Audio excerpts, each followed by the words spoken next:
In this tutorial, I'll show you how to get Hulu from T-Mobile, so you can enjoy free or discounted streaming as part of your T-Mobile plan. Let's get started.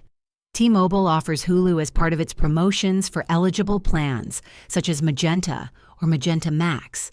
To claim your Hulu subscription, start by ensuring you're on a qualifying T-Mobile plan. Open the T-Mobile app or visit their website and log in to your account. Navigate to the Offers or Promotions section and look for the Hulu offer. Follow the prompts to activate your Hulu subscription. It's often included at no extra cost with select plans.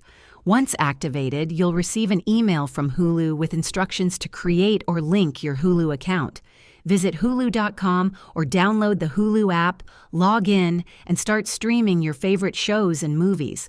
For offline viewing, download content while connected to Wi-Fi and access it later in the Downloads section. Ensure your T-Mobile plan remains active to keep your Hulu benefit. If this video helped you, please hit the like button and subscribe to this channel for more useful tutorials. Thanks for watching and enjoy streaming Hulu through T-Mobile.